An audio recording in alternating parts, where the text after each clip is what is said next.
festival, it's a gathering of the Bitcoin faithful. As an idea, Bitcoin makes sense to me. You can make money. It's something that I stumbled upon on the internet. I tripled my money. I'll pay $7.95 on 1,000 millibits. Come on, someone. Imagine a world without cash. These people aren't just fantasizing about it, they're living it. Welcome to the world of digital currencies, where Bitcoin, not cash, is king.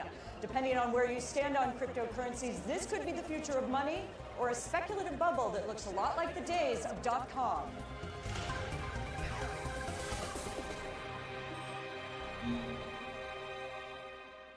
Behind the Bitcoin uprising, a belief Bitcoin will disrupt the global financial system, giving consumers a faster and for now cheaper way to send money around the globe, all without the oversight of a central bank.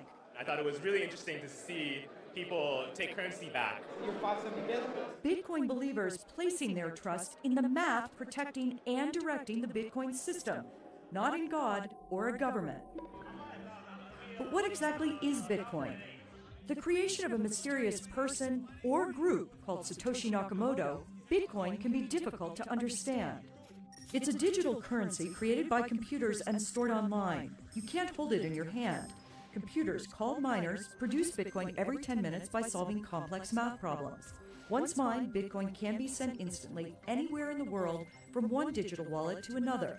Transactions are nearly anonymous, as wallets are identified only by a string of digits, not a name. And to keep the players honest, each transaction is assigned a number, posted, and then verified on a public open-source ledger called a blockchain.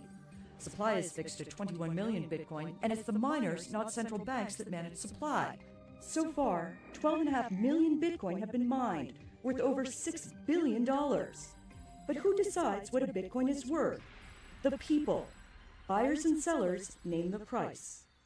For many, Bitcoin's technology may be tough to grasp, but it's been eagerly embraced by some high-profile investors like Silicon Valley's Mark Andreessen. But it's a huge opportunity, and everybody has the opportunity. Bitcoin's an open technology. It's open source. It's freely available. Anybody can participate. John, with the Texas Bitcoin Association. Jonathan Rumian is not your run-of-the-mill Bitcoin enthusiast. Why do we have a decentralized currency with centralized exchanges? This computer whiz kid who started coding at the age of 12 and completed college while still in his teens sees Bitcoin as a once-in-a-generation opportunity. You said Bitcoin is going to be as big as the internet. If someone looks at it at face value and says, all I see is a digital currency, other than disrupting the payment mechanism that we have around the world, how is it going to be bigger than the internet? Well, a lot of people see Bitcoin, like a currency. Some people see it as a commodity. I just see it as a payment network, and as a network for transmitting information so that we can agree on a piece of information globally, and that has never been possible before. In other words, Bitcoin's public ledger could timestamp, track, and verify digitized contracts, including mortgages, deeds, wills, and stock certificates, eliminating the middleman. It's not going to happen overnight, but I mean, this is a day-by-day process. Like many other Bitcoin believers, Rumian is an under-35 software developer, but slightly different in that he also works for a Bitcoin startup. They can trade that on a market. Invests in Bitcoin, and gets paid in Bitcoin. I can't claim that Bitcoin is this new great big thing if I'm not willing to take the risk myself. It's a risk that so far is paying off. I think my best earning was $1,000 over 10 minutes, just on a quick trade and a phone call. And he's not alone. After years of little growth, Bitcoin's price took off in April of 2013, when the Cyprus financial crisis sent citizens scrambling for another place to put their money. Many put it in Bitcoin. The result? Bitcoin's value skyrocketed. Compared to a respectable return of 105% in Facebook stock last year, Bitcoin surged 55 times that, up over 5,400%. This sparked a media frenzy, and retailers took notice, seeing a chance to cash in on the craze. Tens of thousands of them, from gun shops to groceries to cheapair.com. We started accepting Bitcoin in November, and we've probably sold, very roughly 2,000 tickets. The tickets are paid for in Bitcoin. CheapAir is not. Customers pay us in Bitcoin, but then we use a processor, and it's exchanged for dollars pretty much immediately. We didn't have to change all of our systems to handle a different currency. Once the sale comes in, after about 5 minutes within our system, you can't distinguish between whether it was Bitcoin or credit card or some other form of payment. As more retailers accept Bitcoin payments, Rumian's faith in the cryptocurrency is reaffirmed. So what made you a believer then? Because now I can actually use it. I mean, back when Bitcoin was $1 and $10, I couldn't buy a plane ticket. I couldn't get a hotel room with Bitcoin. I couldn't do my grocery shopping with Bitcoin. And that's exactly what Rumian and his girlfriend Jamie do now, sort of. But how do you do it here at Whole Foods? Because Whole Foods doesn't take Bitcoin, does it? No, they don't. I have this app on my phone called Gift, and Gift is a gift card application. I can buy my gift cards with Bitcoin through Gift. It's $25.87. And then I can get my groceries, I can get my books, go to Target, pretty much anything that I would do on a day-to-day basis I can get done. I mean, it's a funny thing, isn't it? Economist Justin Wolfers focuses on social policy and behavioral economics. He's not buying into Bitcoin because it's just too difficult to use. The advocates think that regular people should adopt it. I don't see any need to. I walk to the stores accept my US dollars. The monetary system is working perfectly okay for me right now. Among Bitcoin's other critics, billionaire investor Warren Buffett. The Oracle of Omaha sees potential value in Bitcoin's technology. That's a very effective way of transmitting money, and you can do it anonymously and all that. But little in its potential as an investment. It's a mirage, basically. The idea that it has some huge intrinsic value is just a joke, in my view. The response from Bitcoin's high-profile investor Andreessen? Buffett is just plain out of touch. The historical track record of old white men who don't understand technology, crapping on new technology, is, I think, at 100%. Coming up, amid the public debate about Bitcoin's future, there's a shadowy group that's embraced it. Online drug dealers, counterfeiters, even hitmen, all being paid in Bitcoin. I fundamentally believe it is being used primarily for illegal activities. We look at the flip side, the dark side of Bitcoin.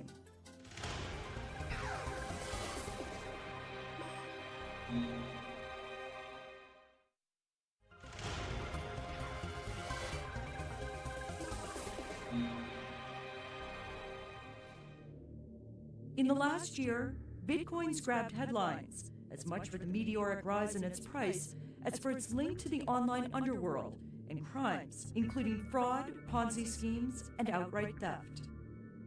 The dark web is full of vendors who accept only exclusively Bitcoin. Former Assistant U.S. Attorney Donya Perry is talking about an online haven for criminals that's rarely seen by everyday users of the internet.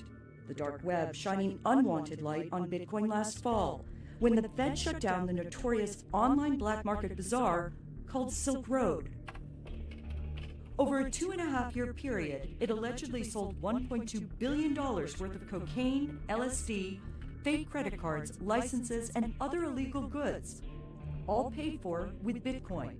Silk Road was really the prototype.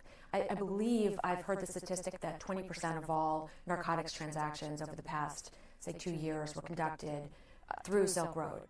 29-year-old Ross Ulbricht, a graduate school dropout, allegedly ran Silk Road. He has pled not guilty to multiple counts, including drug trafficking and money laundering. But Ulbricht's lawyers call the money laundering charges invalid, saying there's no actual money involved. Bitcoin's definition poses a challenge to attorneys prosecuting Bitcoin-related crimes. Is it a commodity, a currency, or property, as the IRS claims? These questions hover over law enforcement as they pursue criminal activity on the dark web, where Silk Road might just be the tip of the iceberg. Fake IDs. Here we have the Hitman Network. This is a gun dealer. It says right here, how can I pay? For payment, we prefer Bitcoins. You must use a Bitcoin wallet to make payment for our service. It seems to be the wave of the future. Perry, who prosecuted hundreds of sophisticated white-collar fraud and money laundering cases, points out using Bitcoin can be more alluring to criminals than cash. There is their anonymity, which of course makes them attractive to people who wish to cloak themselves in secrecy. That anonymity and the new technology posing new challenges for law enforcement. I'm not going to sugarcoat it and say that it's not difficult with this whole new dark web world that we now live in. And there are so many different ways to make transactions more secretive, and it's that much harder for law enforcement to keep up. Yet here in the U.S., crime fighters have taken down a Bitcoin-based Ponzi scheme in Texas and busted up what authorities say was a Bitcoin-based money laundering operation in Miami. Bitcoin transactions take place online. Most are unregulated. There is no exchange of bills, bank account information, or credit card numbers. Moved between digital wallets on your computer or smartphone, Bitcoin transactions are identified only by a unique string of numbers that generally reveals nothing about the buyers' and sellers' names or locations. Once sent, Bitcoin are gone for good. That can be a great tool for fraudsters in the pyramid scheme sense, or hackers who hack into your computer and are able to get your code. Jennifer Shasky is with the Treasury's crime fighting unit. She highlights another major problem with Bitcoin. If a hacker gets your private key, they're able to take your Bitcoin and you can't get it back. So not only is Bitcoin the currency of choice on the dark web, but investors and everyday users are vulnerable too, because Bitcoin held in digital wallets or on exchanges can be easy marks for cyber thieves. Today, there are challenges in storing Bitcoin for anyone. The security risks are real. Jim Harper is a global policy counsel for the advocacy group, the Bitcoin Foundation. The protections are still coming online. It's early yet, but we'll find that Bitcoin is as secure as cash. In the meantime, investors can still lose hundreds of millions in Bitcoin, as they did with Mt. Gox. Tokyo-based Mt. Gox, once one of the largest Bitcoin exchanges, has disappeared. In February, what was once the world's largest Bitcoin exchange shut down. Investors claim they were defrauded when Mt. Gox said it lost 850,000 Bitcoin, which was worth nearly $500 million at the time. Mt. Gox CEO Mark Karpeles blamed the loss on a flaw in the digital currency's code. People really want to know what happened. We had a problem with the system that doesn't last to our because to our customers. We identified the problem. We are working on this. Investors claim Mt. Gox failed to secure its system. They haven't answered anybody's support requests. Allegations of incompetence reinforced weeks later when Mt. Gox stumbled upon 200,000 of the lost Bitcoin. Do you still have everyone's Bitcoin? Mt. Gox saying it was sitting in a forgotten digital wallet, which is kind of like a Bitcoin bank account. But unlike a real bank account, it's not protected, leaving investors holding the bag. Coming up next, We have two computers running everything. capitalizing on Bitcoin the legal way. How much does he pay you for this space?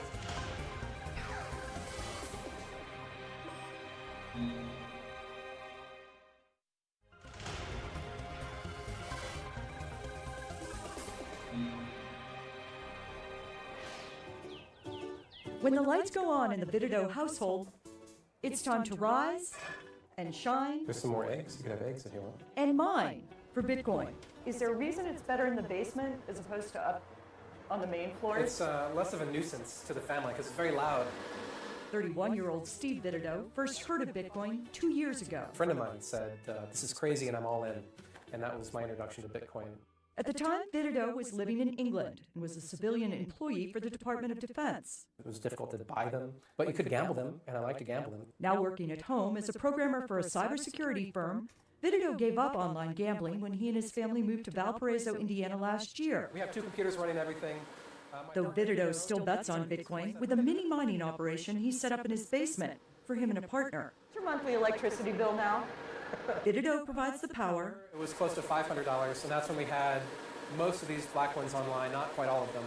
And it's going to be continuing to climb. His partner provides most of the computers. They cost between $1,500 to $5,000 and will likely become obsolete in about 2 years.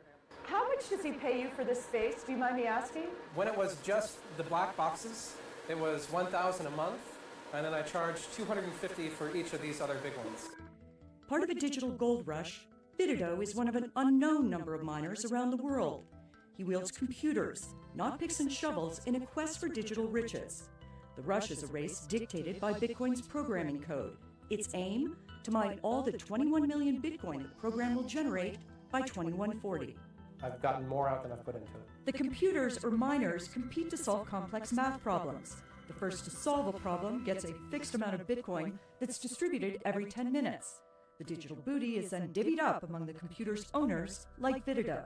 If I'm looking at all these machines together, how many Bitcoins will they produce in a month? All of these together, including those over here, will produce about 1.2 Bitcoins a day.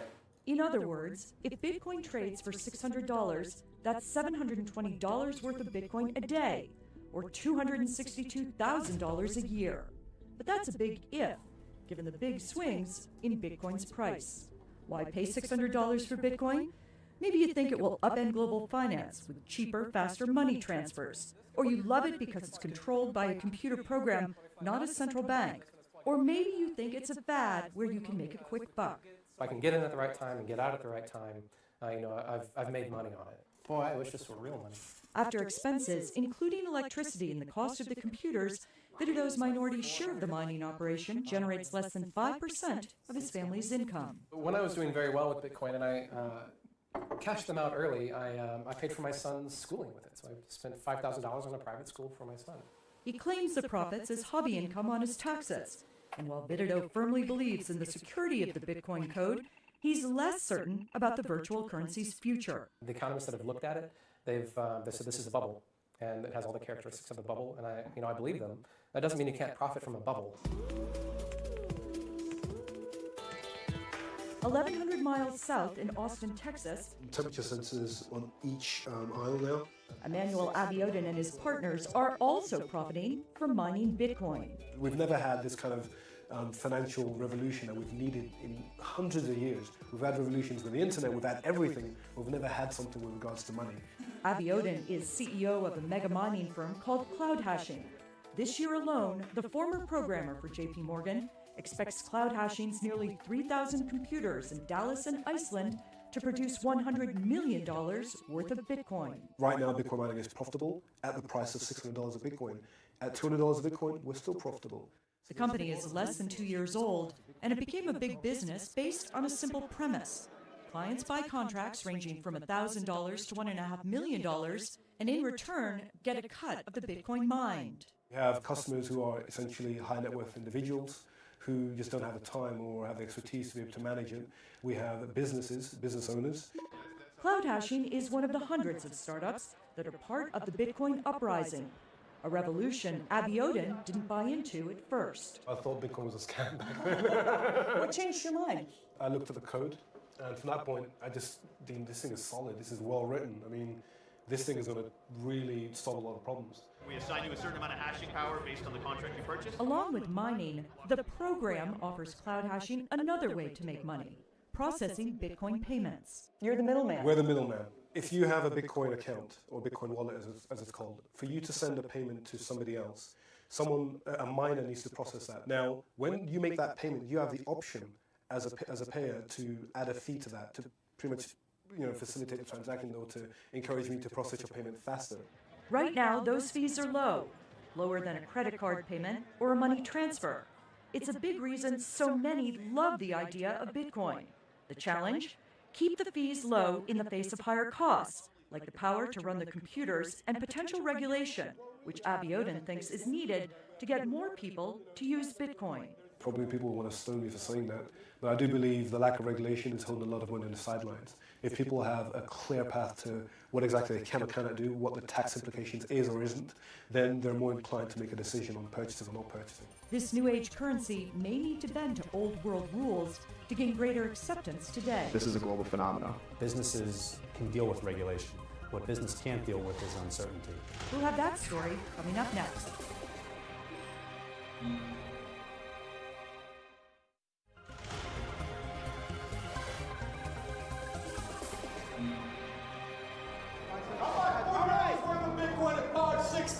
Anybody sell it? It does not meet the test of a currency. As a currency, it's beautiful. It's not a store of value. It's a great store of value. There is a battle waging, and Barry Silbert, a Bitcoin investor, is on the front line. His mission? Open a Bitcoin exchange and do it fast. As Wall Street and financial institutions look to get involved in the space, they really need to be able to tap into an exchange that's set up in a way that is known and trusted to them. Silbert's moving fast because Bitcoin's price has skyrocketed. $5.95 bid. With over $6 billion worth of Bitcoin out there, investors are buying in, and businesses like Silbert's want to help them grow their stash and spend their riches. I believe that this is the year of Wall Street with Bitcoin. Silbert earned his street cred as CEO of Second Market, an online platform that trades illiquid assets. More recently, he and his partners launched the Bitcoin Investment Trust, a kind of Bitcoin mutual fund for high net worth clients. In the 4 months since launch, the BIT's assets under management have grown to over 70,000 Bitcoin, which is approximately $60 million at today's price. Now he's set his sights on opening the first regulated Bitcoin exchange here in the U.S., even though regulation isn't always welcome in the world of Bitcoin. Regulation gives some people a sense that they're in a secure environment, but to others, regulation signals that the environment is unsafe. Jim Harper advocates for the Bitcoin Foundation, where he juggles the conflicting agendas of the Bitcoin faithful. On one hand, he represents the interests of entrepreneurs like Silbert. I used to think that government intervention or incumbent banks pushing back was going to stifle the growth and the innovation, and actually I'm seeing quite the opposite. On the other hand, Harper must defend the interests of investors like Mike Robinson, who bought into Bitcoin because there is no regulation. I'd say the threat comes more from governments. Bitcoin's mysterious creator never intended a government to get involved. It's Bitcoin's programming code that controls supply, not a central bank. Payments are made anonymously, quickly, and can be sent anywhere around the world without a middleman like a bank. I'm concerned other countries are ahead of the curve by already issuing regulations to protect their citizens. So what are governments doing? China bans banks from dealing in it. Russia bans it outright. Iceland and Vietnam say it's illegal. Japan says it's not a currency. Germany taxes some Bitcoin transactions. And Brazil will regulate it. In the U.S., it will be taxed as property. The Federal Reserve simply does not have authority to supervise or regulate Bitcoin. The Federal Reserve may be on the sidelines, but the head of New York's Department of Financial Services is not.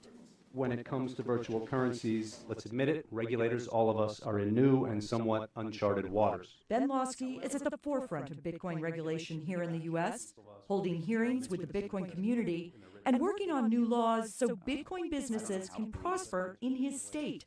Lawsky sees Bitcoin's promise. Potentially can significantly reduce fraud, like credit card fraud, because you don't have a third-party intermediary for these transactions taking your personal data. It can potentially bring the costs of transactions way down. Lawsky also sees its peril. We have to really be on our toes in terms of making sure it doesn't become a safe haven for terrorists and money launderers. The people who are going to eventually really get upset with it will be governments. Jamie Dimon is the CEO of JP Morgan. It's one of the country's largest banks. He doesn't think Bitcoin could survive if it's subjected to the same anti-money laundering rules as his company. That will probably be the end of it. And those are fighting words to the people behind the Bitcoin uprising. When people in positions of high authority, people who are very successful in the status quo, question Bitcoin, that's actually sort of a form of encouragement to the Bitcoin community, because we see a different world in the future. How long do you think it's going to take? Between 10 and 50 years is what I'm thinking. And the fact that Bitcoin got a lot of interest in the early years doesn't tell us how long it's going to take to adopt. Ultimately, Bitcoin's future probably lies in your hands, not those of its early adopters. Will its promise of faster transactions, lower fees, and freedom from central bankers be enough to convince all of us that a cashless society and virtual currencies like Bitcoin are the way of the future? I'm Mary Thompson. Thanks for watching.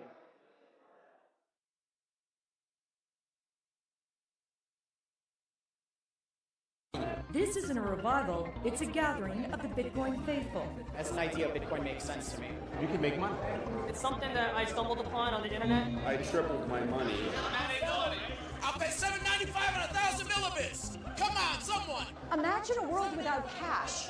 These people aren't just fantasizing about it, they're living it. Welcome to the world of digital currencies, where Bitcoin, not cash, is king. Depending on where you stand on cryptocurrencies, this could be the future of money or a speculative bubble that looks a lot like the days of .com.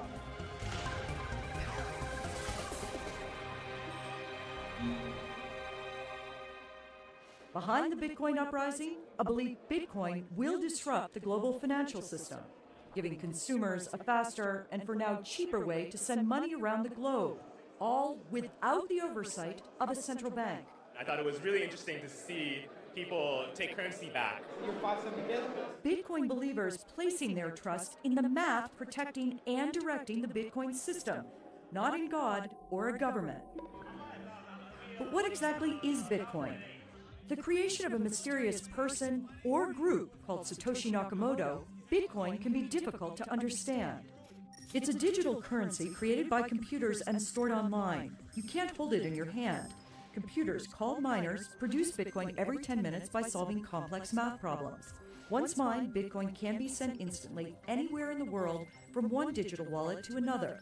Transactions are nearly anonymous, as wallets are identified only by a string of digits, not a name.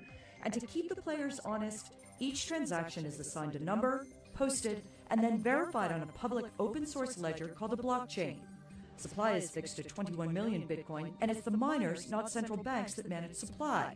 So far, 12.5 million Bitcoin have been mined, worth over $6 billion. But who decides what a Bitcoin is worth?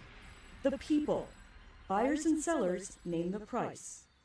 For many, Bitcoin's technology may be tough to grasp, but it's been eagerly embraced by some high-profile investors like Silicon Valley's Mark Andreessen. But it's a huge opportunity, and everybody has the opportunity. Bitcoin's an open technology. It's open source. It's freely available. Anybody can participate. John, with the Texas Bitcoin Association. Jonathan Rumian is not your run-of-the-mill Bitcoin enthusiast. Why do we have a decentralized currency with centralized exchanges?